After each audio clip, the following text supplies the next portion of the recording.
قیامت واقع ہوگی، قیامت قائم ہوگی میدان عرفات میں۔ کیا ہوگا کہ سب سے پہلے اللہ رب العزت سورج کی جو ہے وہ روشنی اس کو لے لے گا، پہاڑ جو ہوں گے یہ اڑ جائیں گے، زمین جو ہے یہ پھٹ جائے گی، اور جو سمندر ہیں ان کے اندر سے آگ نکلنا شروع ہو جائے گی، یعنی آگ کے لاوے نکلیں گے، تو قیامت واقع ہوگی۔ یعنی جب قیامت واقع ہوگی میدان عرفات میں، قیامت واقع ہوگی میدان عرفات میں، تو اس میدان عرفات میں جو مرکزی سٹیج ہوگا، جو مرکزی سٹیج ہوگا اس کے اوپر 1,24,000 کم و بیش جو ہے وہ ممبر رکھے جائیں گے سونے کے، اور اس مرکزی سٹیج کو جتنی بھی دنیا ہوگی ان کو ایسے نظر آ رہا ہوگا جیسے بالکل قریب سے نظر آ رہا ہے۔ یعنی اللہ رب العزت اس دن کو ایسا نظام لگائے گا، ایسا سسٹم لگا دے گا کہ جو جہاں بھی ہوگا، جب وہ میدان عرفات میں ساری دنیا اکٹھی ہوگی تو ذرا حساب لگائیں کتنی دنیا ہوگی، اور جو مرکزی سٹیج ہوگا وہ سب کو ایسے نظر آ رہی ہوگی جیسے بالکل قریب بیٹھے ہوئے ہیں، بالکل قریب سے نظر آئے گی۔ پھر اس مرکزی سٹیج پر 1,24,000 کم و بیش سٹیج جو ہے وہ سونے کے ممبر رکھے جائیں گے، سونے کے 1,24,000 سے زائد جو ہے وہ ممبر جو ہوں گے وہ سونے کے رکھے جائیں گے۔ ان کے اوپر لکھا ہوگا کہ فلاں ممبر پر فلاں نبی نے بیٹھنا ہے، فلاں پر فلاں نے بیٹھنا ہے، یعنی ہر ممبر کے اوپر لکھا ہوگا کہ اس ممبر پر اس نبی نے بیٹھنا ہے۔ یعنی ان ممبروں پر، سونے کے جو ممبر ہوں گے ان پر اللہ رب العزت کے تمام انبیاء کرام بیٹھیں گے۔ اب پھر اس سٹیج پر جو ہے وہ موتی جو ہوں گے، موتی ان کے ٹیلے ہوں گے۔ اب ریل کے ٹیلے تو ہم نے سنا ہے، اب موتی کے ٹیلے کیا؟ یعنی ہم نے موتی نہیں دیکھے ہیں کیونکہ یہ اتنے قیمتی ہوتے ہیں، ان کی قیمت بہت زیادہ ہوتی ہے، تو اس لیے ہمیں وہ دیکھنے کو نہیں ملتے ہیں۔ تو اس دن اللہ رب العزت ایک جو موتی کا ٹیلا بنائے گا، اس ایک ایک ٹیلے پر جو ہے وہ اللہ کے ولی بیٹھے ہوں گے، یعنی جتنے بھی اللہ کے نیک بندے، اللہ کے ولی ہوں گے وہ موتی کے ٹیلوں پر بیٹھیں گے، اور سونے کے ممبروں پر جو ہے وہ اللہ کے تمام انبیاء کرام بیٹھیں گے۔ قیامت والے دن بھی اللہ رب العزت فرشتوں کو فرمائے گا کہ میرے فرشتوں، ان سونے کو جو آپ نے ممبر بنانے ہیں اس کو ذرا خوبصورت کر کے بنانا ہے، اس پر میرے تمام نبیوں میں بیٹھنا ہے۔ تو سونے کے ممبروں پر تمام نبی بیٹھیں گے، اور جو موتیوں کے ٹیلے ہوں گے ان پر جتنے بھی ولی ہوں گے وہ بیٹھے ہوں گے۔ اب اس کے بعد اللہ رب العزت 70,000 فرشتوں کو، جو اللہ رب العزت نے خاص اسی کام کے لیے کیے ہیں، وہ کیا کام ہے کہ اللہ رب العزت 70,000 فرشتوں کو بھیجے گا مدینہ شریف میں، اور کہے گا کہ جاؤ میرے نبی، میرے مصطفیٰ کریم صلی اللہ علیہ وسلم کو لے کر آؤ۔ اب میدان عرفات میں قیامت واقع ہو چکی، اب یہ بھی یاد رکھیں کہ مدینہ شریف میں قیامت نہیں آئے گی، باقی ہر جگہ پر قیامت واقع ہوگی۔ اب ادھر میدان عرفات میں قیامت واقع ہے، تمام نبی بھی آگے، ولی بھی آگے، ساری دنیا آ گئی۔ اب انتظار کس کا ہو رہا ہے؟ حضور علیہ الصلوۃ والسلام کا۔ مدینہ شریف میں قیامت کیوں نہیں واقع ہوگی؟ اب یہ بھی ہمارے ذہنوں میں سوال آتا ہے۔ اس کی وجہ یہ ہے کہ حضور علیہ الصلوۃ والسلام نے فرمایا کہ ما بین بیتی و منبری روضۃ من ریاض الجنہ، حضور نے فرمایا کہ میرے منبر سے لے کر میرے گھر تک جتنی بھی جگہ ہے اللہ رب العزت نے اس کو جنت بنا دیا ہے۔ سبحان اللہ۔ یعنی جس جگہ پر حضور علیہ الصلوۃ والسلام آ کر منبر پر بیٹھ کر وعظ و نصیحت فرمایا کرتے تھے، وہاں سے لے کر حضور علیہ الصلوۃ والسلام کے گھر تک وہ کافی جگہ بن جاتی ہے. فرمایا اس کے درمیان جو جتنی بھی جگہ ہے اللہ رب العزت نے اس کو جنت بنا لیا ہے. وہ کیوں جنت بنایا؟ اب اس کو جنت کیوں کہا گیا؟ اب ایک اور سوال ذہن میں پیدا ہوتا ہے کہ مکہ شریف میں حجر اسود جو ہے وہاں پر تو پتھر ہی جنتی پتھر ہے، جنت سے آیا ہوا ہے، اس کو جنت کا حصہ کیوں نہیں کہا گیا؟ مکہ شریف کو جنت کا حصہ کیوں نہیں کہا گیا؟ مدینہ شریف کو جنت کا حصہ کیوں کہا گیا؟ اس کی وجہ یہ ہے کہ حضور نے فرمایا کہ میرا 10 سال آنا جانا، 10 سال میرا اپنے گھر سے منبر پر آنا جانا اللہ رب العزت کو اتنا پسند آیا کہ اللہ تعالیٰ نے اس کو جنت کا حصہ بنا دیا. تو لہذا اب تمام نبی اور تمام ولی اور تمام دنیا حضور علیہ السلام کے انتظار میں میدان عرفات میں موجود ہوں گے. اب جتنے بھی اللہ رب العزت نے فرشتے بھیجے، 70,000 فرشتوں کو بھیجا، ان کو خاص اس کام کے لیے ہی اللہ رب العزت نے پیدا کیا ہوگا کہ انہوں نے جانا ہے اور حضور علیہ السلام کو مدینہ شریف سے استقبال کے ساتھ پروٹوکول کے ساتھ جو ہے وہ میدان عرفات میں لے کر آنا ہے. سبحان اللہ. اب 70,000 فرشتے مدینہ شریف پہنچتے ہیں. اب حضور علیہ السلام فرماتے ہیں کہ وہ انتظار کر رہے ہیں حضور علیہ السلام کا. کچھ دیر بعد حضور علیہ السلام فرماتے ہیں کہ میری تربت شریف، میری قبر شریف جو کھلے گی اور اس سے میں باہر آؤں گا، اپنی قبر مبارک سے باہر آؤں گا. اور اگلے والا جملہ حضور علیہ السلام نے بڑا ہی کمال کا ارشاد فرمایا. آپ نے فرمایا کہ جب میں قبر مبارک سے باہر آؤں گا اور 70,000 فرشتے میرا انتظار کر رہے ہوں گے اور تمام دیکھ رہے ہوں گے کہ میری ایک طرف ابوبکر صدیق ہوں گے اور میری ایک طرف عمر پاک ہوں گے. یعنی ایک طرف مرید ہوں گے، ایک طرف مراد ہوں گے. یعنی ابوبکر صدیق حضور علیہ السلام کے مرید ہیں اور عمر پاک حضور علیہ السلام کے مراد ہیں. اب ان دونوں کے لیے سواریاں علیحدہ ہوں گی جن پر بیٹھ کر انہوں نے میدان عرفات میں جانا ہے. حضور علیہ السلام کے لیے براق ہوگا، براق، اس کے اوپر حضور علیہ السلام تشریف فرما ہوں گے. اب حضور علیہ السلام فرماتے ہیں کہ جب میں براق پر بیٹھوں گا تو جو 70,000 فرشتے ہوں گے جو مجھے لینے آئے ہوں گے وہ 2 لائنوں میں بٹ جائیں گے، 2 لائنوں میں تقسیم ہو جائیں گے. 35,000 ایک طرف اور 35,000 ایک طرف. وہ مجھے ایک جلوس کی شکل میں اللہ رب العزت کی بارگاہ میں پروٹوکول کے ساتھ لے کر جائیں گے. سبحان اللہ. 35,000 ایک طرف اور 35,000 فرشتے ایک طرف. اور ذرا اندازہ لگائیں کہ 35,000 فرشتے اللہ کے نوری فرشتے ایک طرف ہیں اور 35,000 ایک طرف ہیں، لائن لگی ہوئی ہے اور درمیان میں کملی والے آقا تشریف لے کر جا رہے ہیں. وہ منظر کیسا ہوگا کہ جب حضور علیہ السلام پروٹوکول کے ساتھ اللہ رب العزت کی بارگاہ میں حاضر ہوں گے.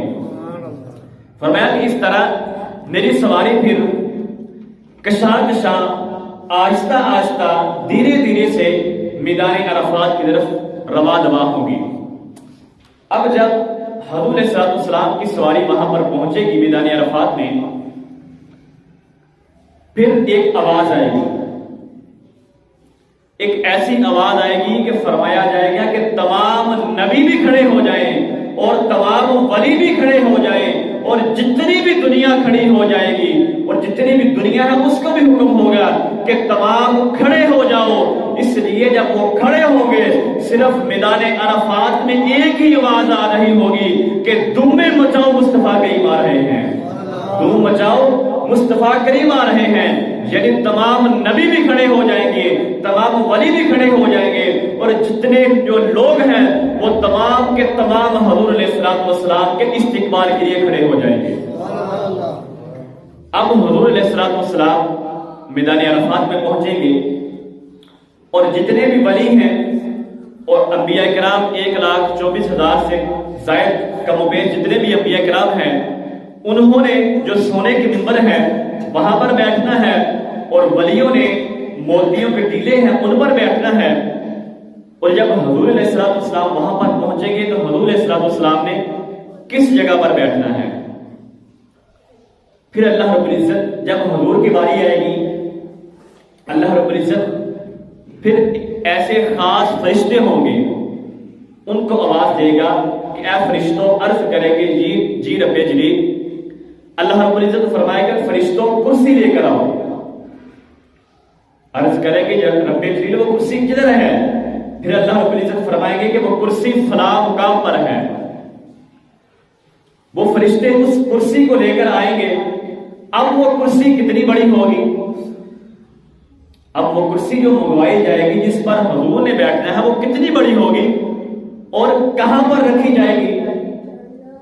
وہ کرسی قیامت کہاں واقع ہوئی؟ میدان عرفات میں. اب وہ کرسی کدھر رکھی جائے گی؟ میدان عرفات میں نہیں رکھی جائے گی، کیونکہ وہ کرسی کتنی بڑی ہے. واسع کرسیہ السماوات والارض، فرمایا وہ کرسی زمین اور آسمانوں سے بھی بڑی ہے. اگر وہ میدان عرفات میں رکھی جائے اس کا مطلب تو پھر وہ کرسی چھوٹی ہے، کیونکہ میدان عرفات میں وہ پوری آ جائے گی. نہیں، وہ کرسی میدان عرفات میں نہیں رکھی جائے گی. اللہ رب العزت اس کرسی کو منگوائے گا اور فرشتوں کو فرمائے گا کہ فرشتوں اس کرسی کو میرے عرش پر لے کر آؤ اور میری دائیں طرف رکھو اور میرے محبوب کو میری دائیں طرف کرسی پر بٹھا دو. یعنی عرش پر کرسی رکھی جائے گی. اللہ رب العزت کے پاس عرش پر وہ کرسی رکھی جائے گی. پھر اللہ رب العزت تمام نبیوں کو بھی فرمائے گا اور تمام ولیوں کو فرمائے گا اور جتنے بھی لوگ ہیں تمام لوگوں کو فرمائے گا کہ تم تمام کے تمام نیچے بیٹھ جاؤ اور میرے مصطفیٰ کریم میری دائیں جانب کرسی پر جو ہے وہ تشریف فرما ہوں گے. پھر حضور علیہ السلام تمام کو دیکھ رہے ہوں گے. اب پہلا استقبال ہوا حضور علیہ السلام کا جب 70,000 فرشتے لے کر آئے. مدینہ شریف میں استقبال ہوا اور دوسری مرتبہ حضور کا استقبال ہوا جب حضور علیہ السلام میدان عرفات میں پہنچے تو تمام فرشتوں نے، تمام نبیوں نے، تمام ولیوں نے اور تمام لوگوں نے حضور کا استقبال کیا.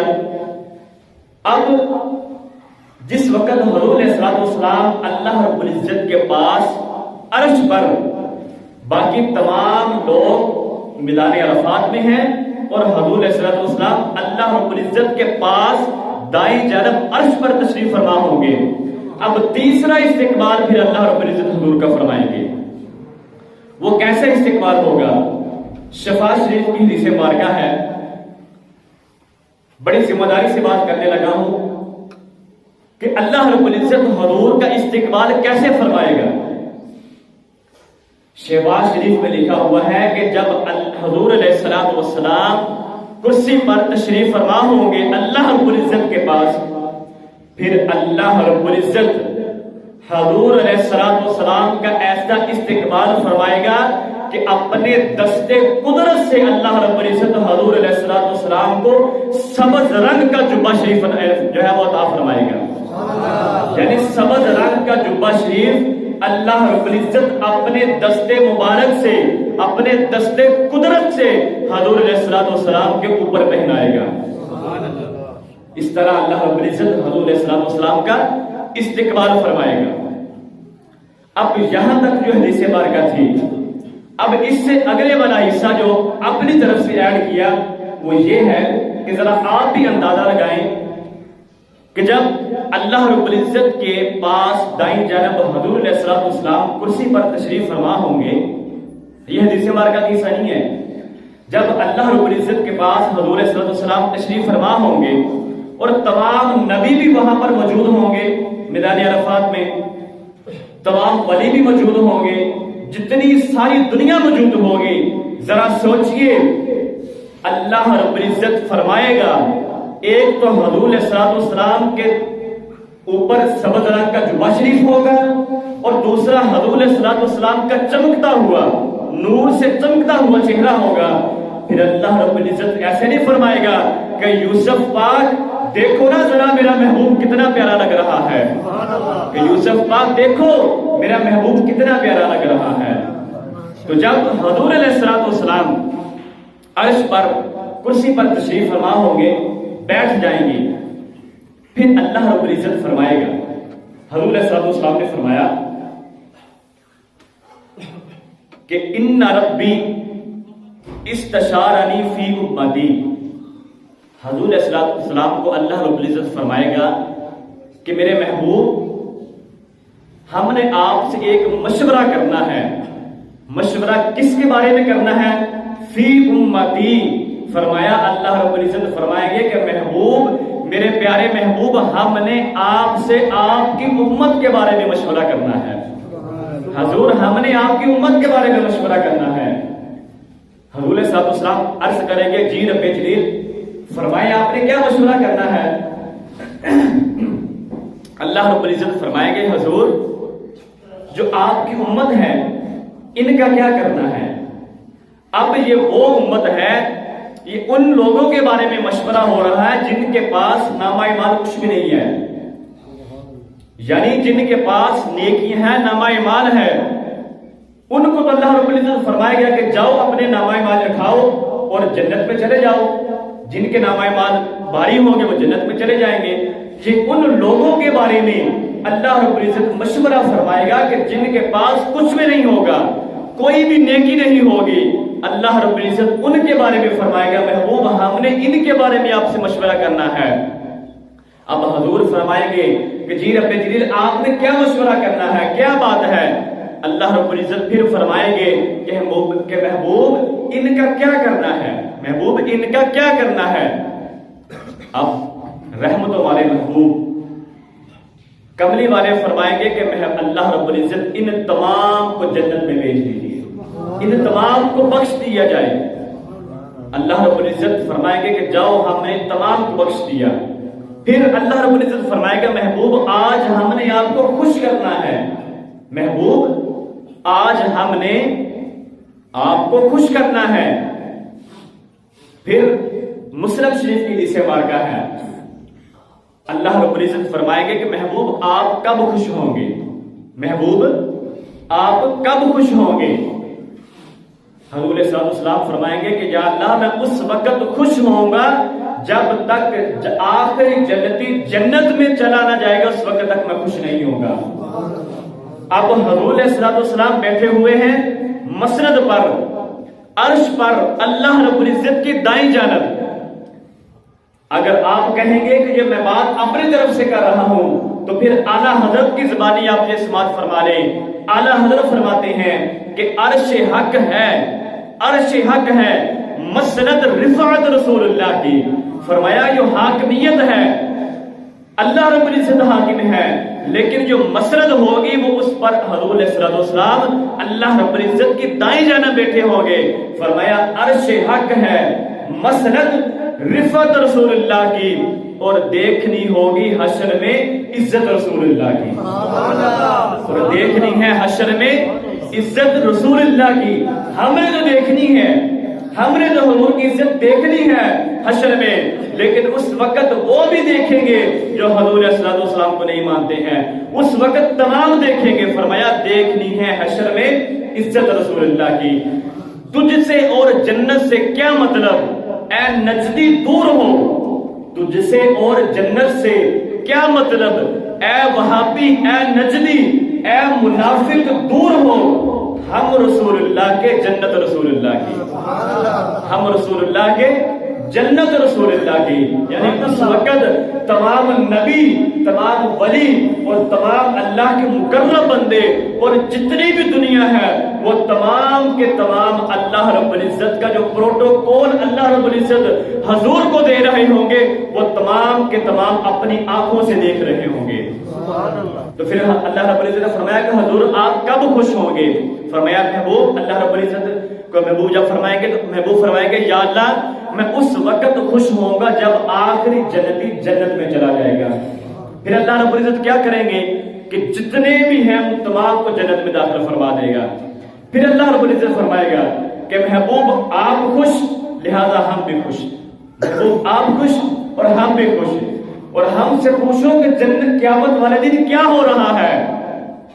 اب قیامت والے دن کیا ہو رہا ہوگا کہ ساری کائنات اللہ رب العزت کو دیکھ رہی ہوگی, ساری کائنات اللہ رب العزت کو دیکھ رہی ہوگی اور اللہ رب العزت مصطفیٰ کریم کو دیکھ رہا ہوگا، کیونکہ اس وقت سب کی نگاہیں اللہ رب العزت پر ہوگی کہ آج ہمارے ساتھ کیا ہونے والا ہے، لیکن اللہ رب العزت صرف مصطفیٰ کو دیکھ رہے ہوں گے۔ فرمایا کہ محبوب آپ خوش لہذا ہم بھی خوش، تو لہذا یہ بات یاد رکھیے، اکیلا توحید کرنے سے کچھ نہیں حاصل ہوگا۔ وہ علامہ اقبال کی ایک مسجد میں گئے، وہ ایک مسجد میں نماز پڑھنے کے لیے گئے، انہوں نے دیکھا کہ اس مسجد پر ہر جگہ پر اللہ اللہ لکھا ہوا ہے، یعنی صرف اللہ کا نام لکھا ہوا ہے، حضور علیہ السلام کا نام کہیں بھی نہیں لکھا ہوا ہے۔ علامہ اقبال کہتے ہیں کہ جب میں نے دیکھا تو میں نے اس مسجد میں نماز نہیں پڑھی، میں اٹھ کر آ گیا کہ جو مسجدیں بنی حضور ہے تو اللہ کی، لیکن کن کے صدقے؟ حضور کے صدقے، کیونکہ زمین و زمان تمہارے لیے، مکین و مکان تمہارے لیے، چنین و چنا تمہارے لیے، ہم آئے بھی یہاں تمہارے لیے، اٹھے بھی وہاں تمہارے لیے، کیونکہ جب ہر چیز ہی حضور کے لیے ہے تو پھر اس مسجد میں حضور کا نام نہیں ہے۔ فرمایا کہ جب میں نے دیکھا کہ اس مسجد میں حضور کا نام ہی نہیں تھا تو میں نے اس مسجد میں نماز نہیں پڑھی، تو لہذا اکیلا توحید کرنے سے کچھ نہیں حاصل ہوگا۔ اور آج کیا کرتے ہیں جو صرف اکیلا توحید بیان کرتے ہیں، وہ اللہ رب العزت کی تعریف یعنی اللہ رب العزت کا تعارف کیسے کرواتے ہیں؟ وہ کہتے ہیں کہ اللہ وہ ہے جس نے ندیاں بنائیں، جس نے نالے بنائے، جس نے سڑکیں بنائیں، جس نے روڈ بنائے، یعنی اس طرح کا تعارف کرواتے ہیں۔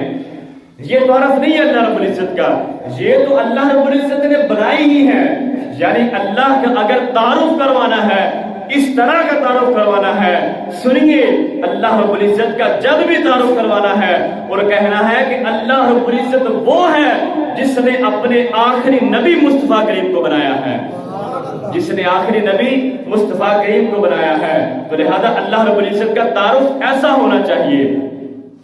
مجدد پاک کے دور میں کچھ لوگ جو تھے، فلسفہ لوگ جو فلسفی تھے، وہ توحید کے بارے میں وہ باتیں کرنے لگے، کوئی کہنے لگا کہ اللہ رب العزت بسیط ہے، جو کہہ رہا ہے مرکب ہے، یعنی اس طرح کی جو اللہ رب العزت کے بارے میں وہ باتیں کر رہے ہیں کہ اللہ رب العزت کی تعریف کرنے کی بجائے اللہ رب العزت کے بارے میں باتیں کر رہے ہیں، کوئی کس طرح کر رہا ہے، کوئی کس طرح کر رہا ہے۔ اکبر الہ آبادی جو تھے وہ بھی انہوں نے پھر اس بارے میں ایک شعر لکھا، وہ کہتے ہیں کہ خدا کی ذات کے بارے میں، خدا کی ذات کے بارے میں یہ بحث کیا ہے کہ خدا کیا ہے، یعنی جب وہ یہ بحث کر رہے تھے کہ خدا یہ ہے، خدا وہ ہے، پھر اکبر الہ آبادی کہتے ہیں کہ خدا کی ذات کے بارے میں یہ بحث کیا ہے کہ خدا کیا ہے۔ ارے خدا خدا ہے اور خدا کیا ہے، ارے خدا خدا ہی ہے اور خدا کیا ہے۔ جب انہوں نے یہ تعریف شعر لکھا، پھر مجدد پاک نے ایک اور شعر لکھا، آپ نے پھر بڑی کڑاکے دار تعریف بیان کی، آپ نے بڑا زور، بڑا جو ہے پاورفل آپ نے اللہ رب العزت کا تعارف بیان کیا۔ آپ فرماتے ہیں کہ میں اللہ رب العزت کو، مجدد پاک فرما رہے ہیں کہ میں اللہ رب العزت کو رب اسی لیے مانتا ہوں کہ وہ محبوب علیہ السلام کا رب ہے، یعنی اگر میں اللہ رب العزت کو رب مانتا ہوں تو اس وجہ سے مانتا ہوں کہ وہ حضور علیہ السلام کا رب ہے، تو لہذا ہم نے بھی رب کو رب اس لیے مانا ہے کہ ہمیں حضور نے فرمایا ہے، ہمیں حضور نے فرمایا ہے کہ رب ایک ہے تو ہم نے مان لیا ہے، بغیر دلیل کے مانا ہے کیونکہ ہمارے حضور نے فرما دیے ہیں۔